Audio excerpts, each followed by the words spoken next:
Hello everyone, आज हम class 11 physics chapter 2 का 2.17 एग्जाम्पल सॉल्व करेंगे। इसमें दिया गया है एक सरल लोलक पर विचार कीजिए जिसमें गोलक को एक धागे से बांधकर लटकाया गया है और जो गुरुत्वीय बल के अधीन दोलन कर रहा है। मान लीजिए कि लोलक का दोलन काल, उसकी लंबाई t, गोलक के द्रव्यमान m, गुरुत्वीय त्वरण g पर निर्भर करता है।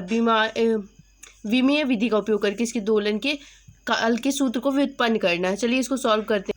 पहले तो जो हमें क्वेश्चन में दिया गया हम उसे लिख लेंगे। दोलन काल t की राशियां जो है l, g और m पर निर्भरता को गुणनफल के रूप में लिख सकते हैं। तो t इक्वल टू, तो ये अनुक्रम अनुपाती का नियतांक आएगा यहाँ पर। तो हम क्या करेंगे, व्युत्क्रमानुपाती के लिए जगह पर नियतांक k लगा देंगे। l power x, y power g power y, m power z। k एक नियतांक, इसलिए नियतांक क्या होते हैं, बीमाहीन होते हैं। t की बीमा हमारे पास m0, l0, t1। l लंबाई है तो लंबाई की बीमा क्या होती है, l होती है।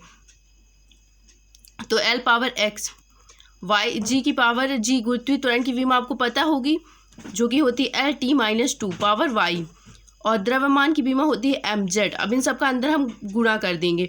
अंदर गुणा करने के बाद इन सबको जोड़ देंगे, जो जुड़ रहे हैं बाकी सबको इकट्ठा लिख देंगे, यानी कि l x plus Y t minus Y. कुछ जोड़ने के लिए है नहीं हम t के पास, हमारे पास m पावर z। अब हम इनकी दोनों की विमाओं की तुलना करने पर, दोनों पक्षों में विमाओं की तुलना करने पर z इक्वल टू क्या है, 0, और -2y इक्वल टू t की विमा क्या है, 1 है।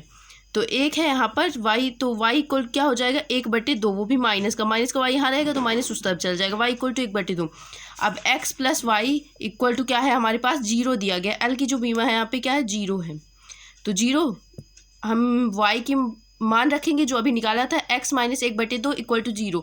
तो इसको पक्षांतित करेंगे तो उस तरफ जाएगा तो प्लस में हो जाएगा, x पावर 1/2। अब जैसे कि हमने देखा है, चूंकि हमारा जो सूत्र है वो है t इक्वल टू के l power x, g power y, m power z।